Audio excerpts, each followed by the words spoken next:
ilícito, es decir, a quien se le atribuye la comisión de un hecho punible, sea delito o crimen, tiene que precisamente ser condenado, ¿ya? Por más de que los medios, con toda la parafernalia que algunos funcionarios públicos estilan utilizar en la realización de sus trabajos, eso no significa que la persona imputada por la comisión de un hecho punible precisamente reciba una sanción penal por la realización de ese hecho. Y es eso lo que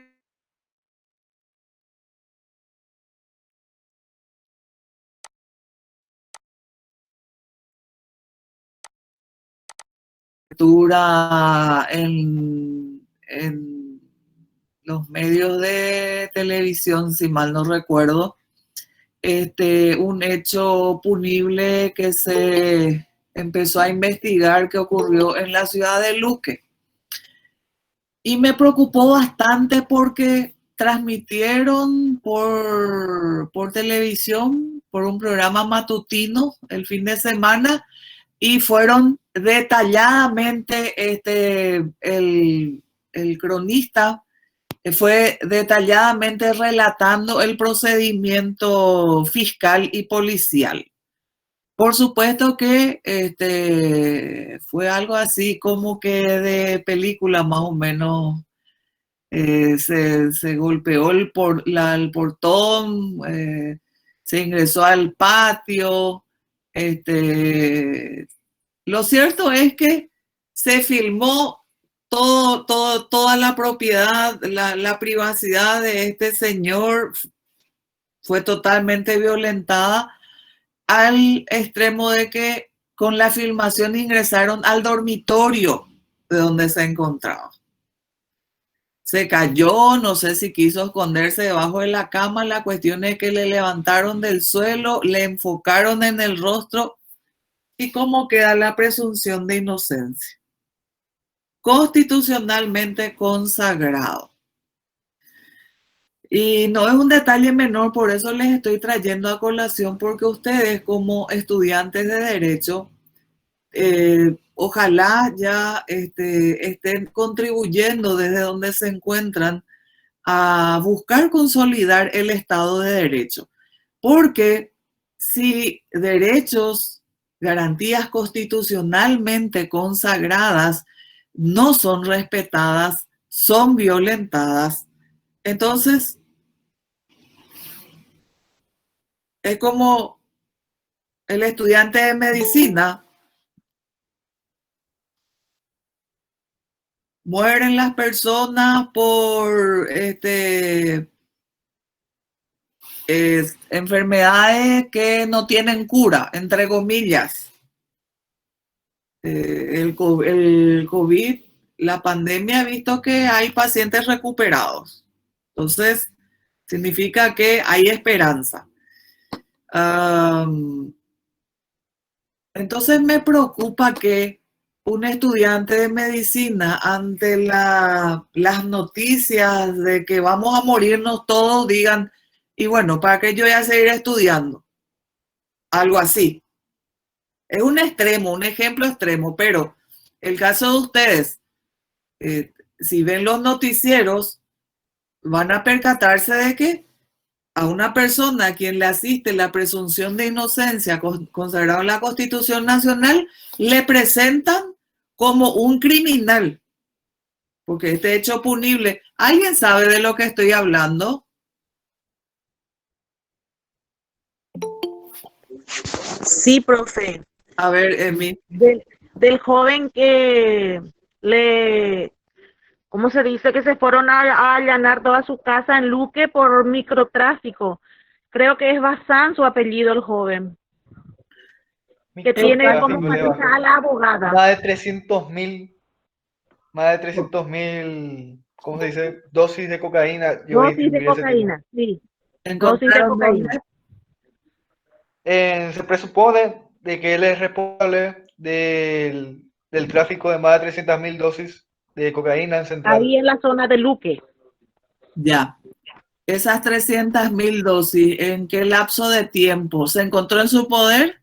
No, obviamente no se encontró en su poder, pero se presume de que él es la cabeza de esa operación.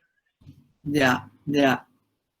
Correctísimo, Nico, me Y encanta. obviamente decir presume porque todavía no, En realidad los no se investigadores corroboró en un juicio. sostienen con firmeza. Ahora, nos encontramos en la etapa inicial de la investigación. ¿Se acuerdan ustedes aquella línea que habíamos dibujado en la pizarra donde consignábamos las distintas etapas del proceso penal? La etapa preparatoria o de investigación. Después,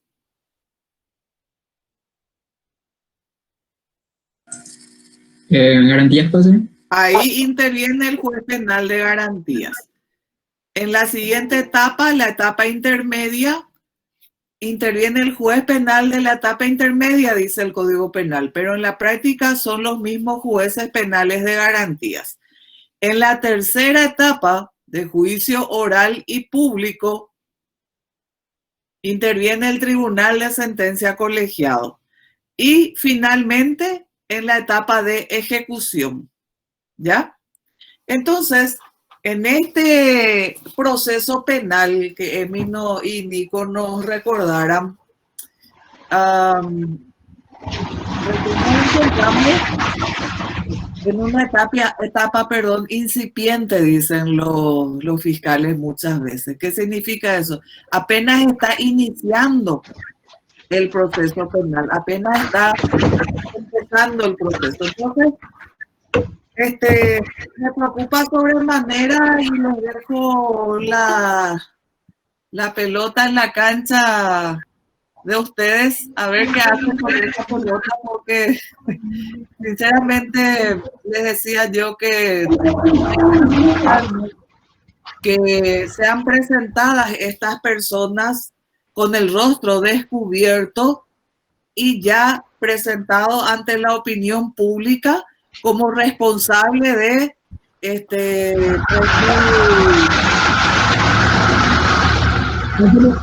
a ver quién tiene el micrófono. El micrófono, por favor, sí. Profe, yo quiero decir algo, si se puede. Sí, por favor, Marcelo. Yo tengo entendido que ese allanamiento fue filmado por la propia Senat, porque ellos alzaron en su página esa filmación antes de que lleguen los medios. Y los propios agentes fueron los que firmaron, según tengo entendido.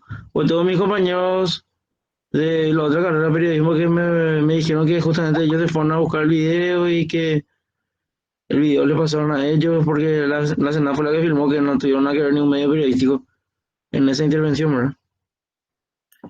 Ya, gracias Marcelo por el aporte. Si bien es cierto, ellos no fueron los que filmaron, pero contribuyeron en dar publicidad a ese material. Entonces, por lo menos ellos, ya que me estás diciendo que la propia gente de la Senat realizó la filmación, que estoy segura fue a los efectos de documentarse sobre el procedimiento que realizaban, no es menos cierto que ellos mismos distribuyeran a los medios sin salvaguardar el derecho constitucional de esta gente que está siendo investigada, de que les asiste la presunción de inocencia, es preocupante. O sea, yo por lo menos les menciono y tenemos que construir entre todos, tenemos que entre todos fortalecer el Estado social de derecho, que es el sistema de gobierno que rige nuestro país. Caso contrario, volvemos al sistema penal anterior que regía, en el que se presumía la culpabilidad. Es decir, una persona a quien se le atribuía un hecho punible, tenía que esa persona demostrar que es inocente, que era inocente. Y sin embargo, con la Constitución Nacional vigente, ¿a partir de qué año? 1992. Muy bien, 1992. A partir de esta Constitución Nacional hoy vigente, la presunción de inocencia hace que el Estado, a través del Ministerio Público en los delitos de acción penal pública, tiene que demostrar la responsabilidad de la persona a quien se le atribuye un hecho punible. Y a ese efecto se cambió nada más y nada menos que el Código Penal, el Código Procesal Penal. Y si todos estos instrumentos legales, partiendo de la Constitución Nacional, van a ser letra muerta, yo creo que no solamente tenemos que preocuparnos de la pandemia, sino de la violación de estos preceptos constitucionales. Muy bien. ¿Algún comentario, opinión, pregunta al respecto?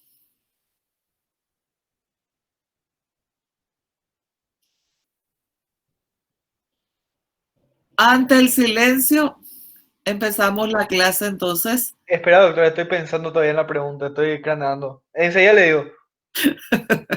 Bueno, vamos a ver, tienen todos la lección 21 en su programa de estudios, por favor, y si pueden tomar nota también para poder, ya yo pensando más bien en el ejercicio de la profesión, ya esta lección quiero abordar con ustedes y por supuesto los conocimientos les va a ser muy útil para orientar a las personas que eventualmente hayan sido imputadas por un hecho punible de manera a que no caigan en la desesperación, como se dice. Esta lección causa, no sé si logran ver ahí, estoy proyectando.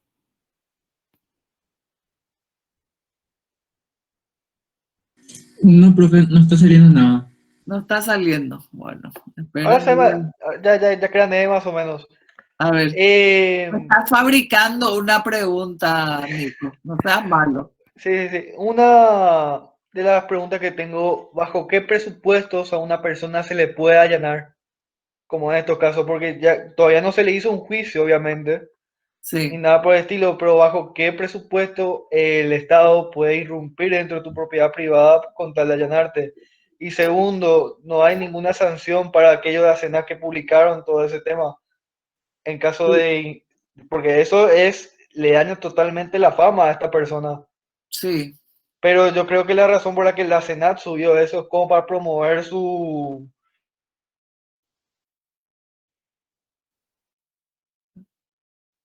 motivo, no justifica que hayan arrebatado contra, ¿cómo se dice? La privacidad de este sujeto. sí. Efectivamente. Por un lado, el Código Procesal Penal es que, a ver, un ratito, si alguien me puede ayudar, no estoy recordando el artículo, pero el Código Procesal Penal es el que establece la forma inclusive en que se debe, mejor dicho, llevar a cabo el allanamiento de una vivienda. Acá. Entonces, a ver, soluciono esta cuestión de lo que quiero proyectarles y voy a concentrarme mejor.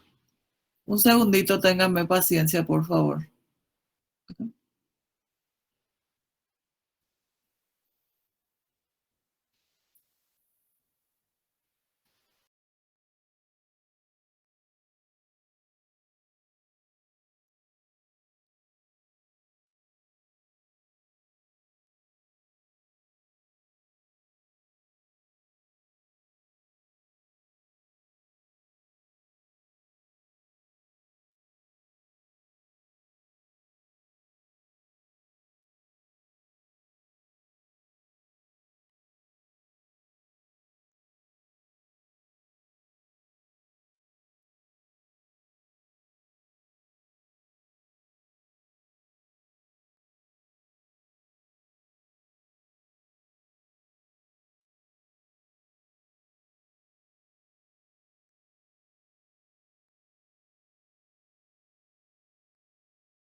Ahí está. No sé si ahí logran ver ya. Ahora sí, profe. Ahora sí. Bueno. Les agradezco la paciencia. Y no se rían tanto de mí, que para mi edad estoy bastante avanzada en esta cuestión.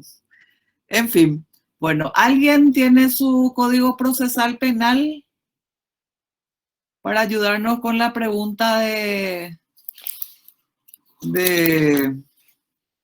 Profe, Sí, yo creo que también se responde.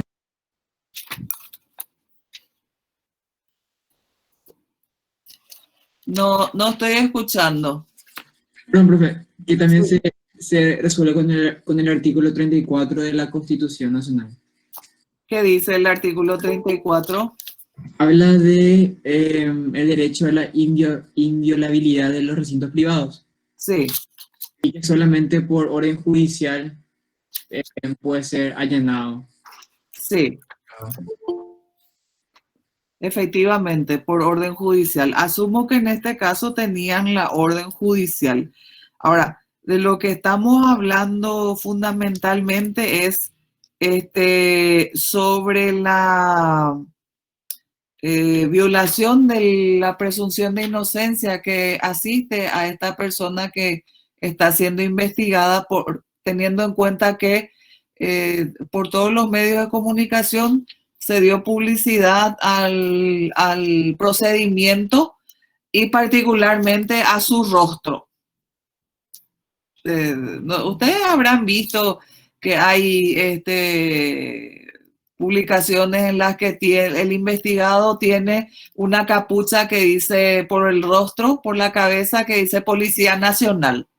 Bueno, justamente esa circunstancia se debe a que la Constitución Nacional consagra la inocencia de la persona hasta que una resolución, hasta que una sentencia firme y ejecutoriada establezca lo contrario. Es decir, mientras no se llegue a la última etapa del proceso penal, que viene a ser la etapa de ejecución, toda persona procesada penalmente es inocente. O eventualmente, si reconoce la comisión del hecho, si es que busca acogerse a procedimientos que permiten ya en la etapa preparatoria extinguir el proceso penal, entonces tiene que cumplir una serie de requisitos. Por dar un ejemplo, el artículo 19 del procesal penal es el que establece la suspensión, el criterio de oportunidad, perdón. Abordo esto rápidamente y después ya pasamos a la lección de hoy, ¿sí? Es para completar nada más la idea. El criterio de oportunidad, ¿en qué consiste? Viene a ser el artículo 19 del procesal penal. No es el penal, es el procesal penal. Y dice que el Ministerio Público podrá prescindir de la persecución penal de los delitos, es decir, tiene que ser delito el hecho punible. Y se da con mucha frecuencia en la violación de la denominada cuarentena. Como es un delito, entonces se puede aplicar el artículo 19 del procesal penal, en el que el Ministerio Público podrá prescindir la persecución, podrá dejar de perseguir penalmente a la persona que cometió el delito. Cuando el procedimiento tenga por objeto un delito, ya dijimos, que por su insignificancia o por el grado de reproche reducido del autor o partícipe no genere el interés público en la persecución. Esto, el caso de la violación de la cuarentena, denominada violación de la cuarentena, no es nada insignificante. No creo que en esto el Ministerio Público esté basándose para solicitar al juez penal de garantías la aplicación del criterio de oportunidad. Veamos el inciso segundo. Cuando el Código Penal o las leyes permiten al tribunal prescindir de la pena. Esto ya vamos a abordar el día de hoy en nuestra lección. Nuestra lección de hoy trata sobre la excepción de la punibilidad y la extinción de la responsabilidad penal. No quiero confundirles, pero necesito mencionar, no vamos a abordar porque es un tema de derecho procesal penal, que es una materia van a tener en el último semestre de la carrera. Así es que sencillamente voy a mencionar en esta oportunidad de que no hay que confundir la extinción de la acción penal con la extinción de la responsabilidad penal. La extinción de la acción penal, ¿qué significa? Por ejemplo, un hecho punible de acción penal privada, ejemplo, difamación. Se puede presentar la querella, que viene a ser el equivalente de una denuncia, hasta transcurridos 6 meses de la comisión del hecho. ¿Me entienden? Supongamos que hoy ¿qué fecha? 7, ¿verdad? 7 de julio. Vamos a suponer que hoy uno de nosotros fuéramos víctima. Ayer mejor, porque ayer ya entonces no va a ocurrir. Que ayer hubiéramos resultado víctima de un hecho de difamación. Vamos a tener 6 meses. ¿Cuándo se cumplen los 6 meses?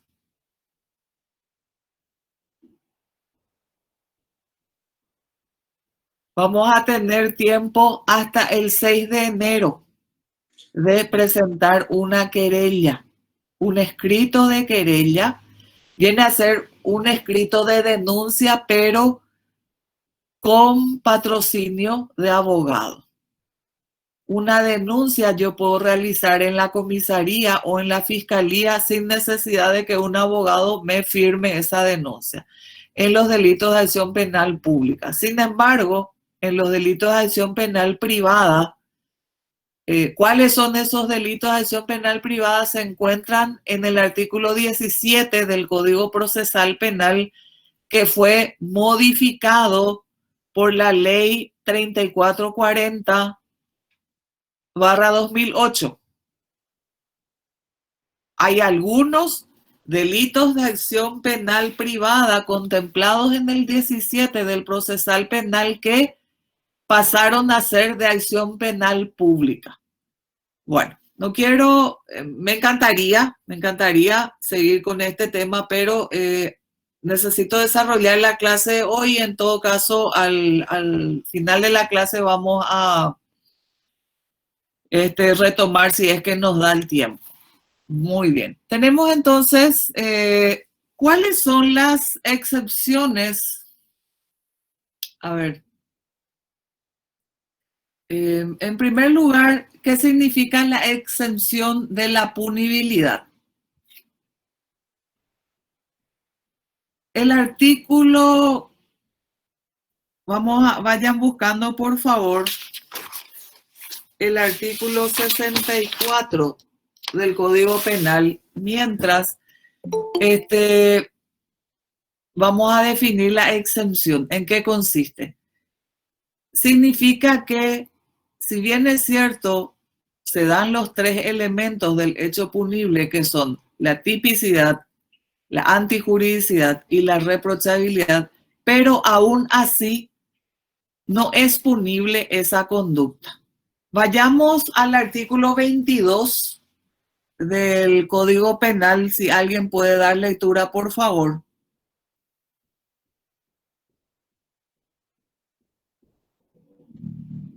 Mientras tanto, les traigo aquel caso que habíamos mencionado en su oportunidad. En Uruguay está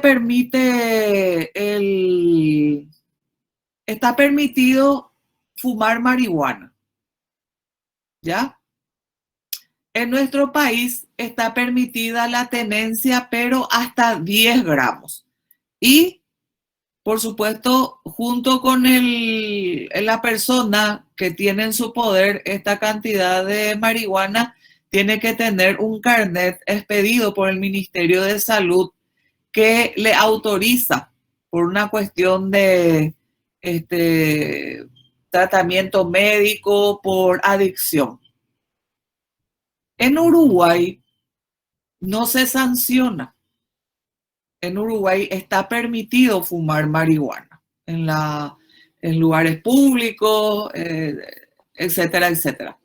Ciertas restricciones, por supuesto, como el caso de los cigarrillos, que no se puede fumar en recintos públicos cerrados, recintos deportivos, etcétera, etcétera. Bueno, ¿alguien encontró el artículo 22 del Código Penal? Si quieres, leo, profe. Por favor. Error de prohibición. No es reprochable el que al realizar el hecho desconozca su antijuricidad cuando el error le era inevitable, pudiendo el autor evitar el error. La pena será atenuada con arreglo al artículo 67. Esa primera parte otra vez, por favor, Bruno. No es reprochable el que al realizar el hecho desconozca su antijuricidad. Muy bien. Era inevitable. Hasta ahí. No es reprochable el que al realizar el hecho desconozca su antijuridicidad cuando el error le era inevitable. Y habíamos traído el ejemplo del ciudadano uruguayo que viniendo a hacer turismo en nuestro país se pone a fumar marihuana en la costanera, un lugar público.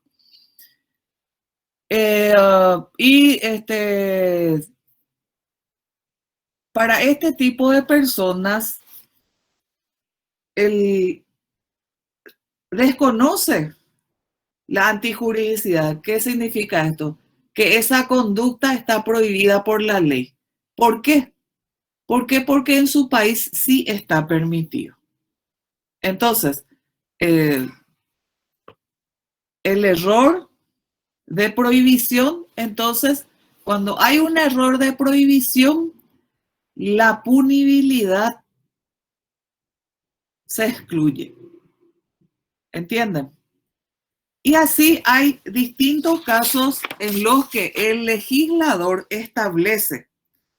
El artículo 64, por ejemplo, a ver si pueden darnos lectura. Prescindencia de la pena. Sí. Cuando el autor hubiera sufrido por su propio hecho consecuencia de tal gravedad que ostensiblemente no se justificara agregar una pena, el tribunal prescindirá de ella. Esto no se aplicará cuando proceda una pena privativa de libertad mayor de 1 año. Muy bien. Fíjense ustedes que no es en todos los casos. ¿Cuál es el requisito fundamental?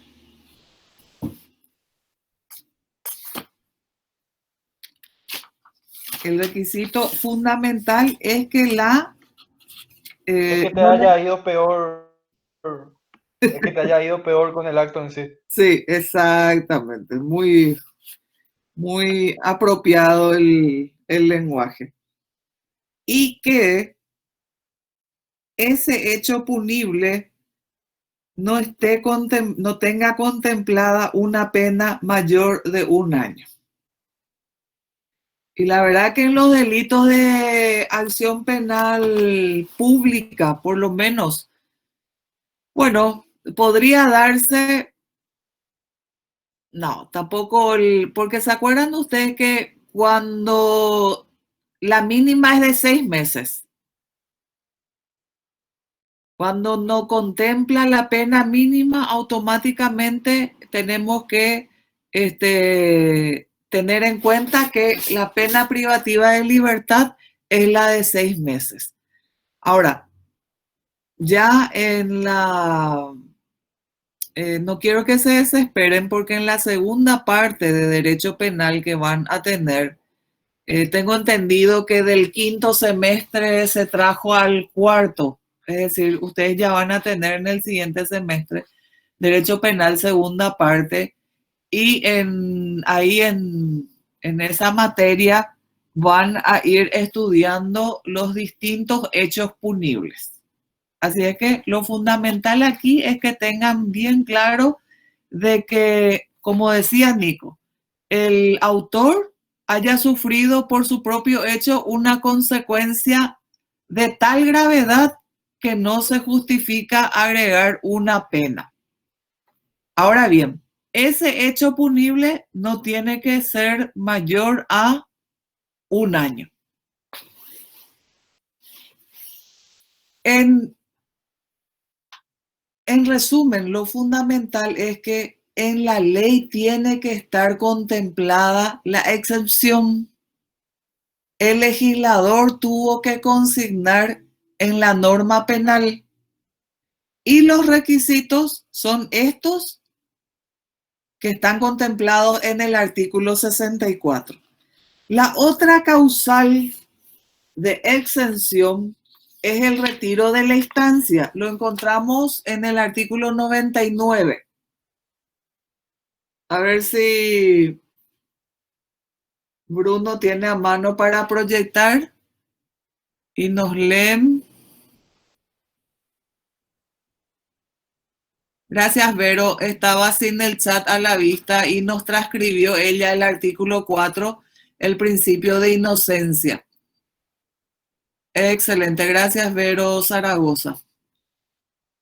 Sí, y también Vero nos compartió el criterio de oportunidad que se encuentra en el artículo 19 del Código Procesal Penal. Ahora bien, el artículo 99 nos habla del retiro de la instancia. ¿Alguien puede dar lectura, por favor?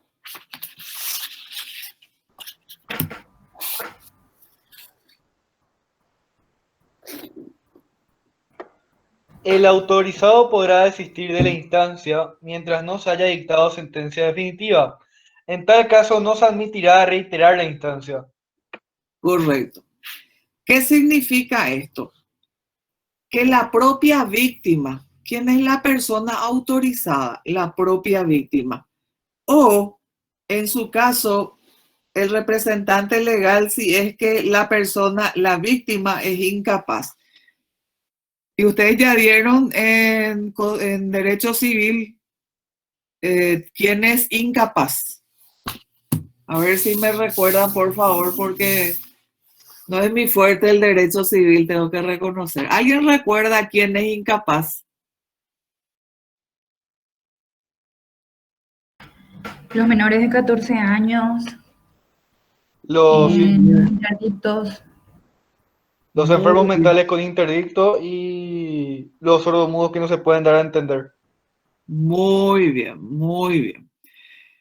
Mucha atención con que no se puedan dar a entender, porque hoy día hay varias instituciones que abordan el tratamiento de las personas con capacidades diferentes, se les llama ahora. Ya no se les dice discapacitados, es considerado peyorativo el término discapacitado, se dice personas con capacidad diferenciada. Muy bien. Decíamos entonces que el artículo 99 establece las personas. A ver, si alguien puede dar lectura de vuelta, por favor.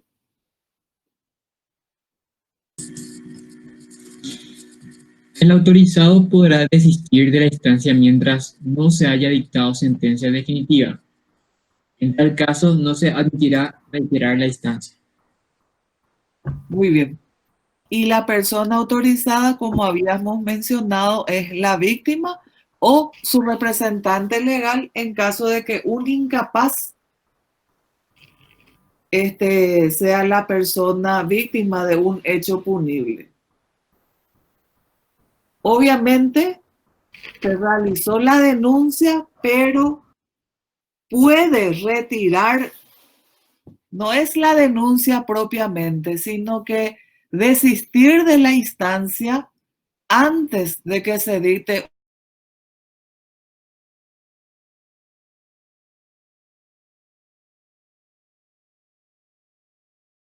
en los delitos de acción penal privada. El caso, como ya les había mencionado, difamación, calumnia, injuria. Muy bien. Si alguien puede leernos el artículo 35 del Código Penal. El artículo 211 antes, por favor.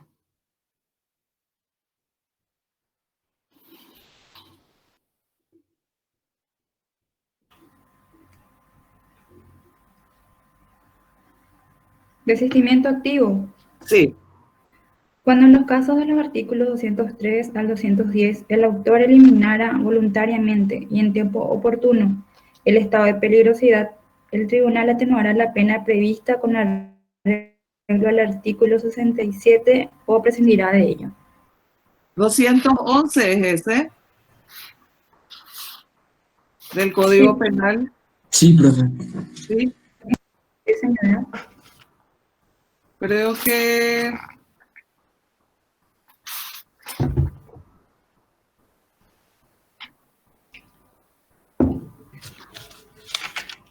el desistimiento activo. Entonces, cuando en los casos de los artículos 203 al 210, el autor eliminará voluntariamente y en tiempo oportuno el estado de peligrosidad, el tribunal atenuará la pena prevista. Atenuará la pena, dice. Esto no significa exención. Atenuar, ¿qué significa? Disminuir. No eximirá de pena, sino que reducirá en virtud o con arreglo al artículo 67 o prescindirá de ella, dice finalmente.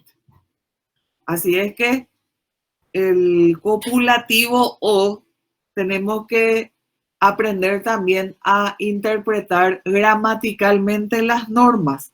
¿Qué significa o? O es blanco o es negro.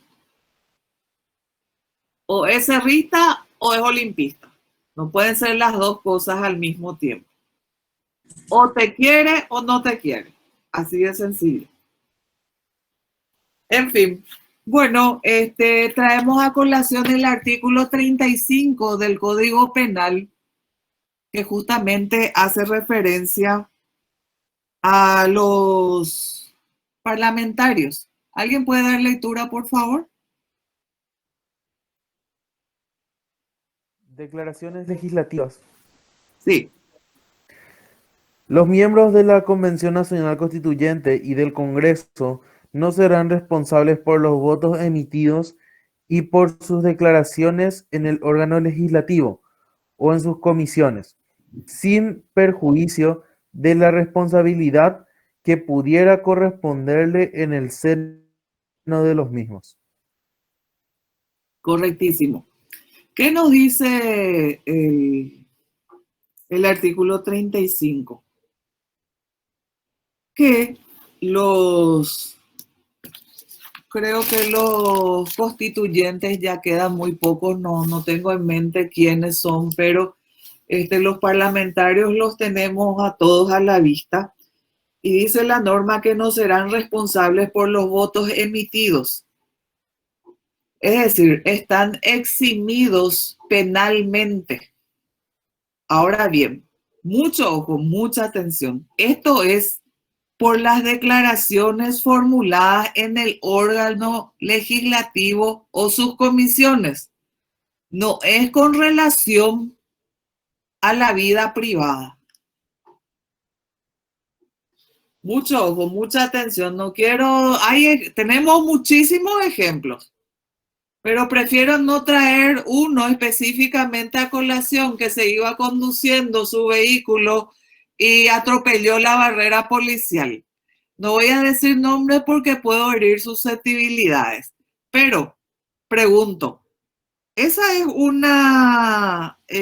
se encuentra en el marco de una declaración emitida dentro del órgano legislativo o en una de sus comisiones.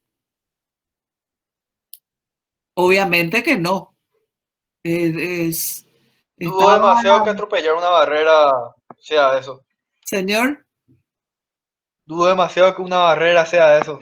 y me parece bastante complicado, a no ser que, no sé, pudo haber estado hablando por teléfono, participando, ¿cómo es que se dice ahora? Ah, virtualmente de una sesión, pero se encontraría con otro tipo legal que es conducir un vehículo automotor y hablar por teléfono al mismo tiempo. En fin, bueno, quedó claro entonces que las exenciones están contempladas dentro de la propia norma. Y nos vamos en el artículo, perdón, 19, que muy gentilmente Vero nos transcribió acá. Ahora, en el inciso segundo del 19, es que dice cuando el Código Penal o las leyes permitan al tribunal prescindir de la pena. ¿Ya? Esto guarda relación directa con la exención. Repetimos, recapitulamos. Hay tipicidad, existe antijuricidad, inclusive reprochabilidad, pero a pesar de ello, la conducta no es punible. Pero no es punible, ¿por qué? Porque el legislador así lo estableció en la norma penal. Tiene que estar en uno de los artículos del Código Penal o de una ley especial, tiene que estar contemplada esa norma a la que se le exime de pena. ¿Alguna pregunta hasta este momento?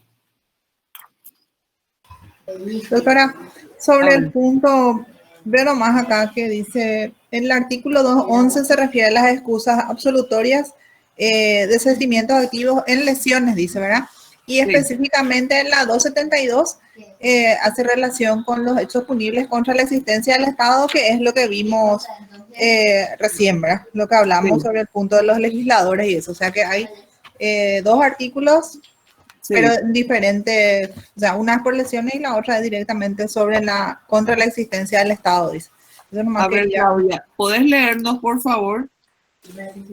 La 211 es la que ya hablamos, ¿verdad? Que es sobre las lesiones. Y después dice el artículo 272, que es el desistimiento activo, ¿verdad? Es en hechos punibles contra la existencia del Estado, dice. Cuando el autor desistiera de llevar adelante el hecho y evitara o disminuyera sustancialmente el peligro por él conocido de que otros sigan realizando o preparando el hecho.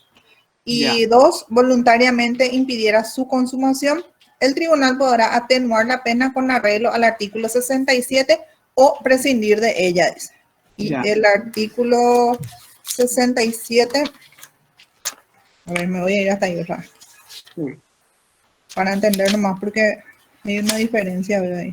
Los marcos penales en caso de circunstancias atenuantes especiales, que es lo que ya vimos antes, ¿verdad? Sí.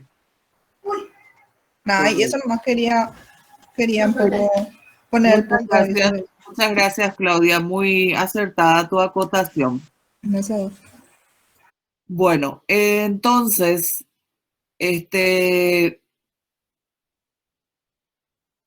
como ya habíamos mencionado, el proceso se debió iniciar, ya sea por denuncia de la víctima o el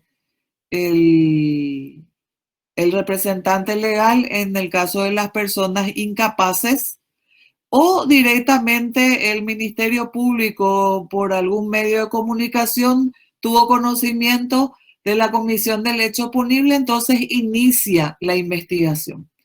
Inicia la investigación penal y realiza la investigación buscando recabar datos, le toma la declaración a personas que tuvieron conocimiento del hecho, llegando incluso a testigos. Es decir, el proceso penal se ha iniciado. Ahora bien, esta víctima o el representante legal en su caso, antes del dictamiento de la sentencia penal, antes de que quede firme esta sentencia penal, es que puede, en el marco del artículo 99, retirar su denuncia. Es decir, retiro de la instancia le denomina el Código Penal. Que quede claro, la pena no debió quedar firme. Una vez que la pena quede firme, la misma debe ser cumplida. ¿Hay alguna pregunta con relación a esto?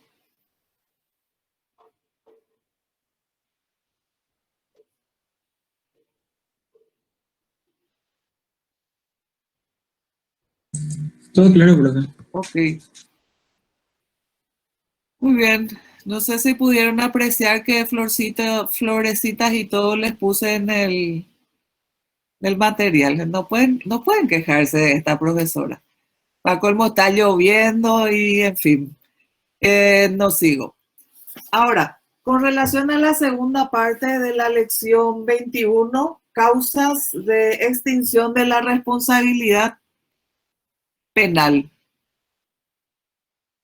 Aquí tenemos, Laura está con su propia hinchada. Existen causas de extinción de la responsabilidad penal. Estas causas son denominadas indultos, que está contemplado en el artículo 238 de la Constitución Nacional, 238, inciso 10. La amnistía está contemplada en el artículo 202, inciso 18 de la Constitución Nacional. Y por último, el otro tipo de extinción de la responsabilidad penal es la prescripción de la acción. En el caso de la prescripción, es cuando transcurre el doble de la pena contemplada para el hecho punible. Ahora bien, el indulto es una gracia otorgada por el jefe de Estado a los condenados por sentencia firme. En este caso, el año pasado, cada año el presidente de la República remite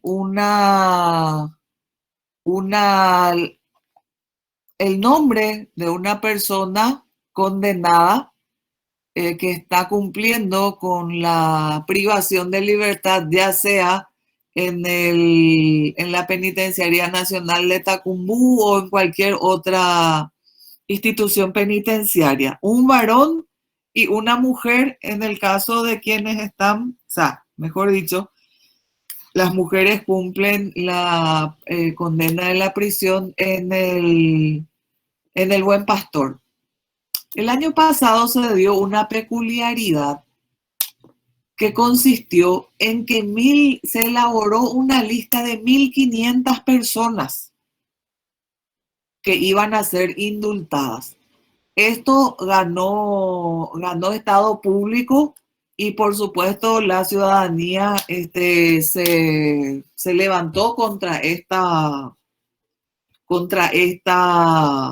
decisión del Poder Ejecutivo.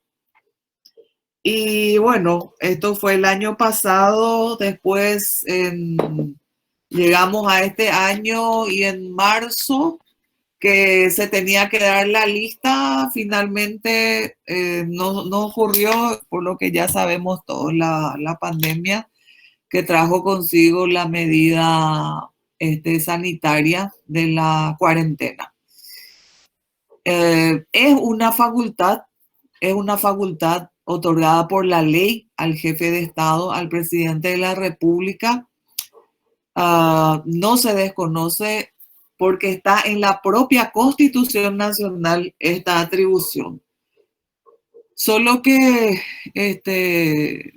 desconozco los pormenores, pero la cantidad de 1.500 personas condenadas y que estuvieron a punto de ser indultadas, yo creo que la ciudadanía ejerció su derecho a oponerse y esto llegó al Poder Ejecutivo y bueno, suspendió el ejercicio de esta facultad. En cuanto a la amnistía, que se encuentra en el artículo 202, inciso 18 de la Constitución Nacional, supone un total olvido del delito. Su concesión mediante ley borra todo recuerdo del delito cometido o de la pena pronunciada. Es decir, extingue por completo la pena y todos sus efectos. En Argentina yo recuerdo que se dio la amnistía. En nuestro país, les soy sincera, no recuerdo que se aplicara este instituto. ¿Hay alguna pregunta?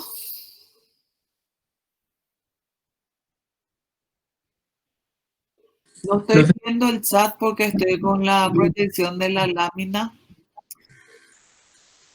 Profe, Sí. ¿vos darías una amnistía? Y hay que ver la reglamentación. El caso de los indultos, sí, soy partidaria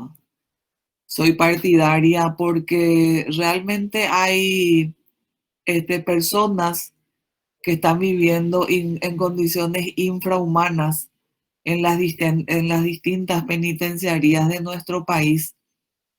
Y creo que en esos casos ya la vida, entre comillas, para no decir deficiencias de la institución, han hecho que estas personas hayan pagado, como dice mi mamá, con creces el hecho cometido. Por supuesto que hay que ponerse también en el lugar de las personas que han sido víctimas. Me refiero a los familiares de las víctimas de homicidios.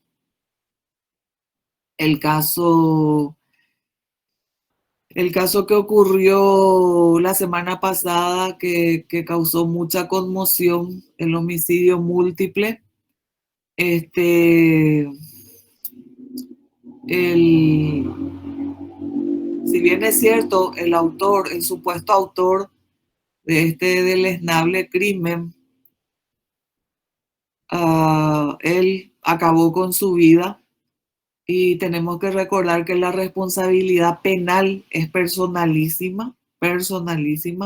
Ni siquiera un padre de familia puede decir, bueno, llévenme a mí preso en vez de mi hijo o una mamá. Por más extraordinario que sea el amor maternal, el amor paternal, el amor hacia nuestros hermanos o alguna persona en particular, no podemos sustituir a quien ha cometido un hecho punible. Y en el caso que les mencioné, traje a colación del homicidio múltiple, penoso, muy, muy, muy penoso, por cierto, desnudó nuestra cruda realidad.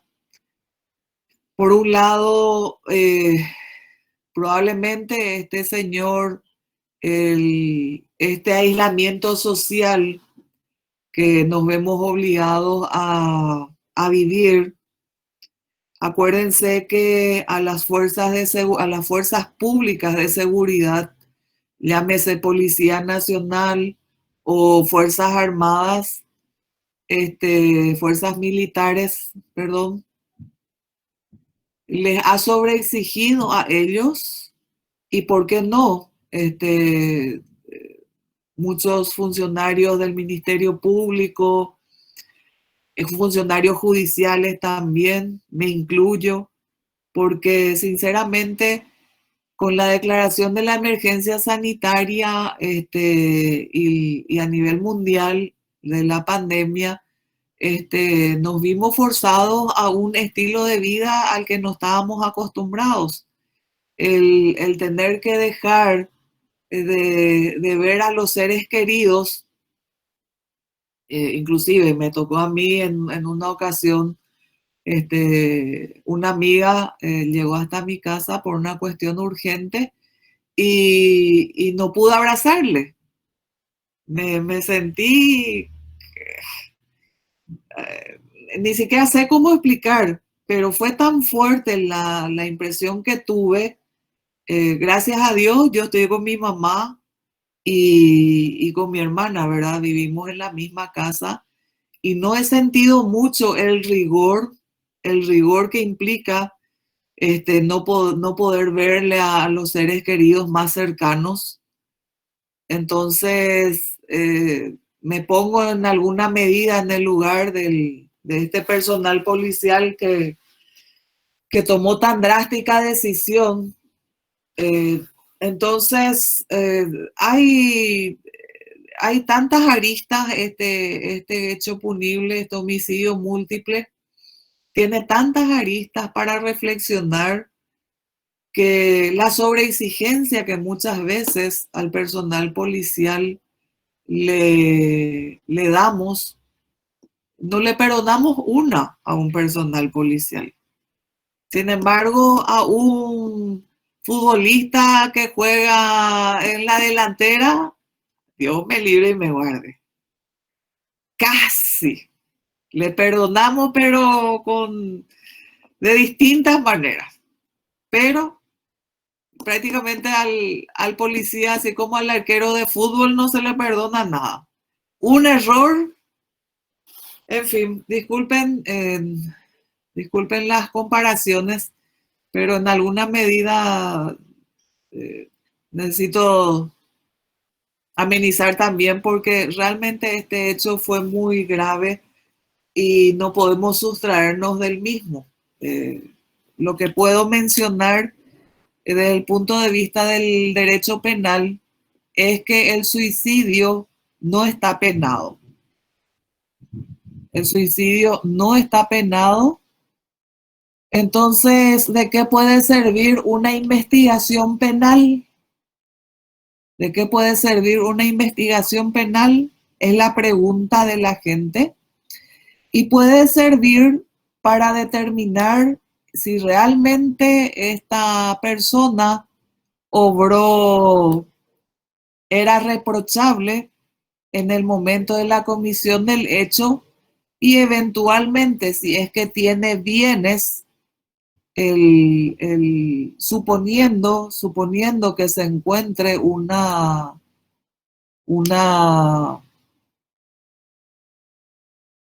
responsabilidad penal en su conducta, entonces puede servir para que en un juicio sucesorio se reclamen daños, se reclame una indemnización. Muy bien, entonces les decía que la prescripción el plazo para prescribir, la prescripción se da por el transcurso del tiempo. ¿Qué significa esto? La investigación penal no puede durar per se. Estamos terminando con esto. No puede durar de por vida. El proceso penal tiene que tener un final. Tal es así que puede terminar, puede extinguirse la responsabilidad penal por la prescripción. ¿Qué significa esto? El artículo 101, alguien puede leernos, es un artículo que fue modificado y nos vamos terminando la clase de hoy.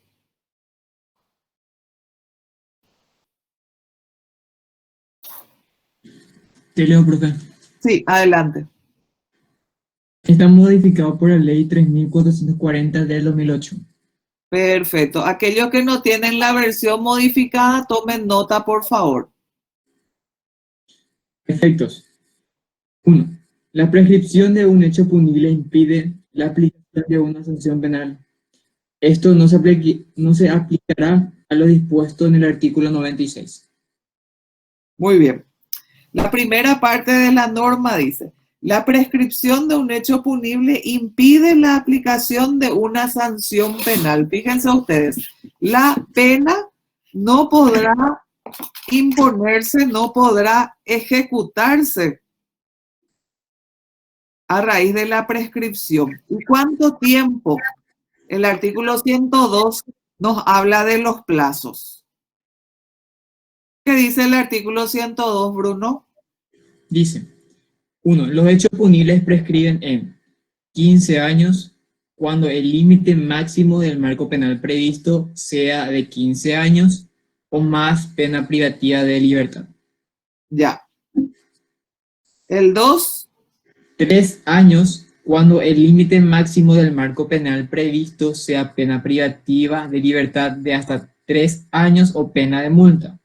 Ahí quédate, por favor. Dejo esto de compartir la lámina y, por favor, si no podés, ¿tenés manera de proyectar el artículo 102, Bruno?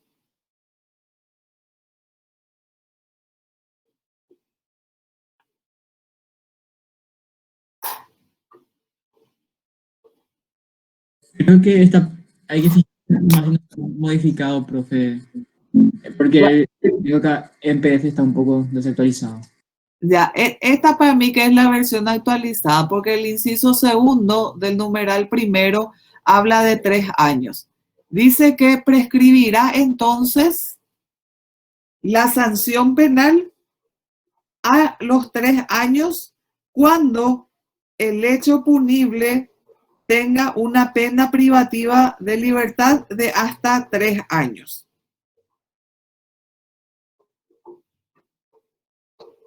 ¿Entienden lo que significa esto?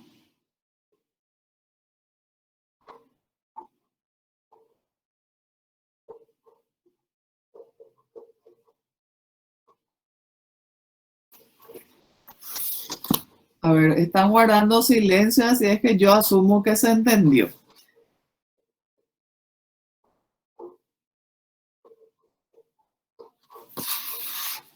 Muy bien, entonces son estos 3 casos, señor.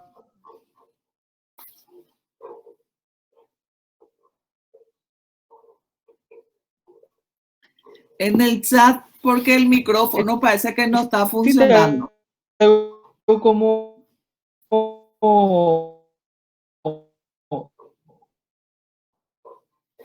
Creo que sos Nico si escribís hechos en el, en el chat, porque el micrófono.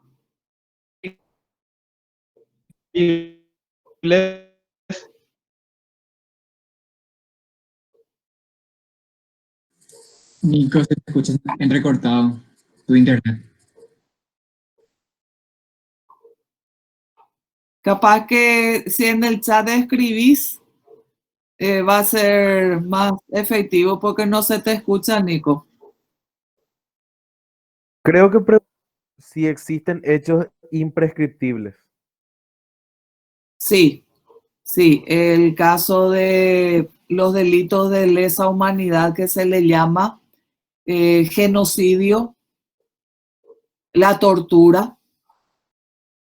la tortura, eh, son los dos que me vienen así rápidamente en la mente. La propia Constitución Nacional contempla.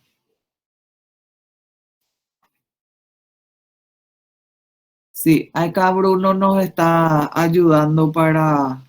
No me acuerdo del artículo, profe. Yo tampoco me acuerdo, pero lo que perfectamente recuerdo son los casos de secuestro, prescribe, Paola, prescribe.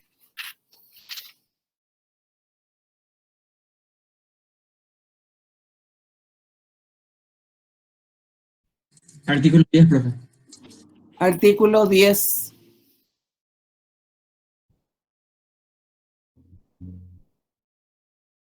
Proscripción es otro instituto, Bruno. No es lo mismo que prescripción. Perdón, me confundí, profe, perdón. Tranqui, tranqui.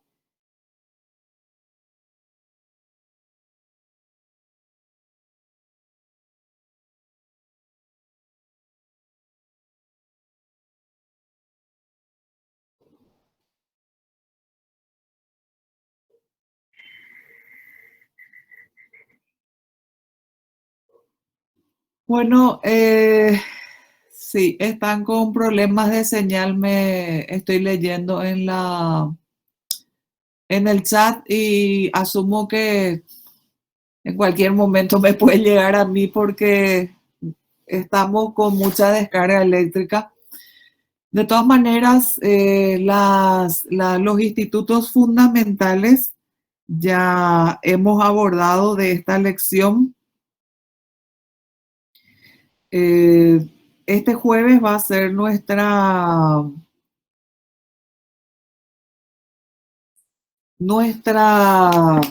evaluación, la segunda evaluación parcial, y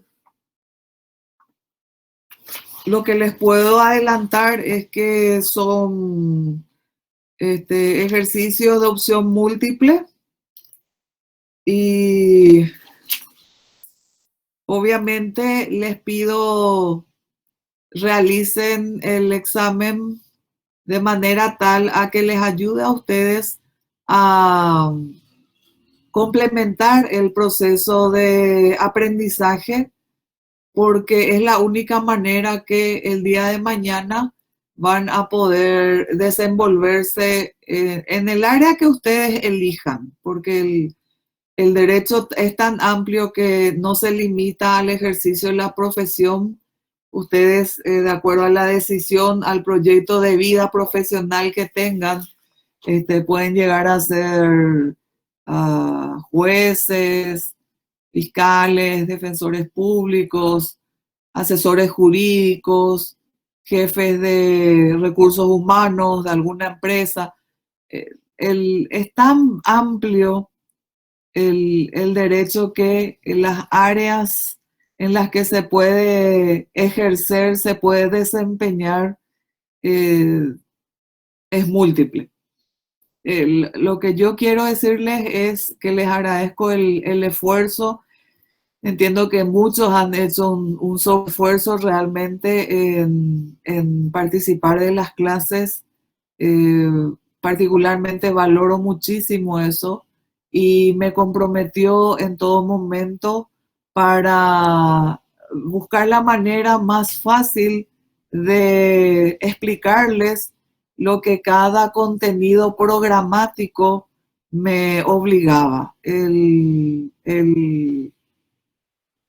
Muchas veces el contenido, como ya les dije en varias ocasiones, el lenguaje técnico jurídico del Código Penal es bastante complejo y bueno, traté en lo humanamente posible transmitirles de manera práctica porque es lo que finalmente va a permitir el aprendizaje. Ya una vez que concluyan la carrera y deciden especializarse en derecho penal, es un mundo muy, muy interesante, es una ciencia muy interesante el derecho penal y evoluciona. Así es que probablemente para cuando ustedes se reciban, algunos institutos, la manera de aplicarse ya estarán siendo modificados. De todos modos, quiero creer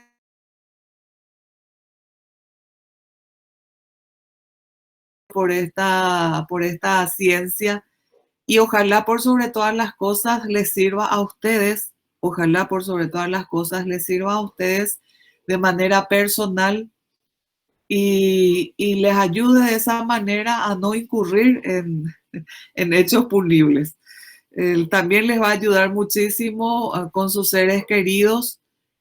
Obviamente, en lo posible, no se metan con personas que están comprometidas en la vida, en su vida privada desde la perspectiva del derecho penal.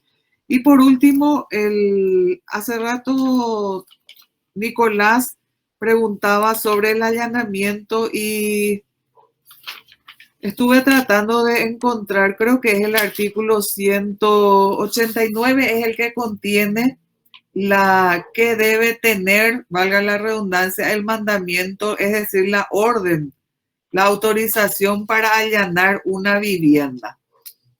Así es que, si es que disponen de tiempo, el allanamiento del recinto privado que está contemplado en el artículo 187 del Código Procesal Penal establece las condiciones y fundamentalmente dice que siempre se requerirá orden de allanamiento escrito y fundado del juez o tribunal. En estos casos, muchas veces cuando la investigación recién se está iniciando, son los jueces penales de garantía quienes autorizan el allanamiento de una vivienda, porque no podemos olvidar que la propiedad privada está protegida por la Constitución Nacional, donde es que uno tiene todo el derecho del mundo de sentirse segura en la casa.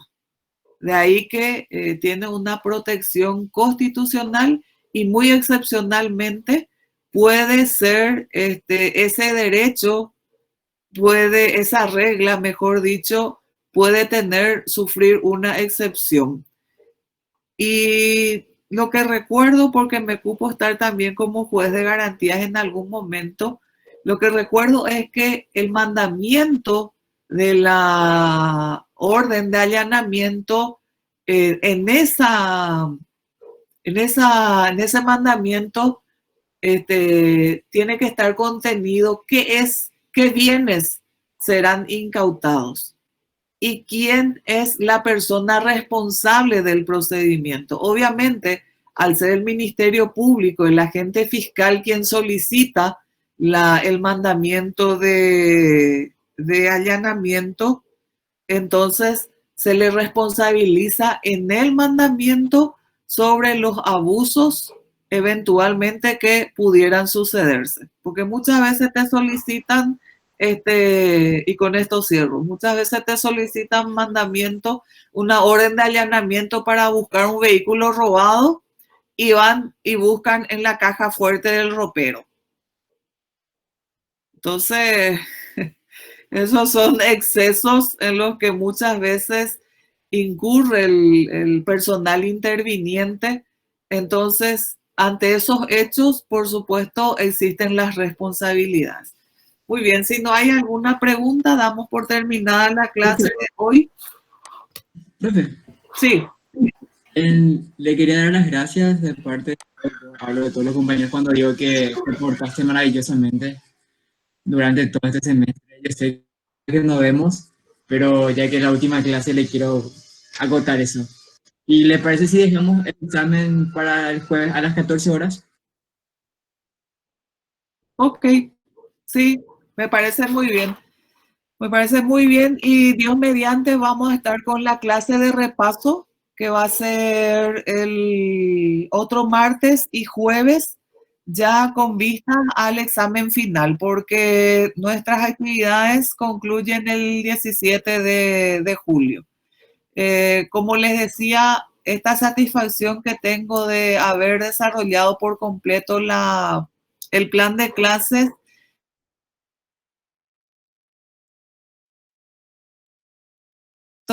que no sea esto una despedida. Y a cuidarse. Profe, una pregunta. Señora.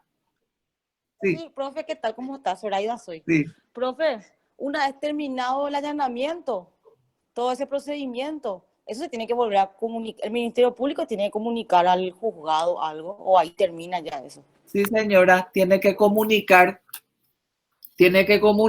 y le da un plazo el Código Procesal Penal. Habla el 89 y 90, perdón. Sí, el 190 habla del procedimiento. Y en la orden de allanamiento tiene que estar contemplado el plazo que el juez establece para que el agente fiscal presente su informe con relación al procedimiento de allanamiento. Ya, profe, ya entiendo. Gracias, profe. Ok, a vos. Bueno, muchas gracias, chicos. A cuidarse, ¿sí? Hasta luego. Hasta luego. Hasta luego.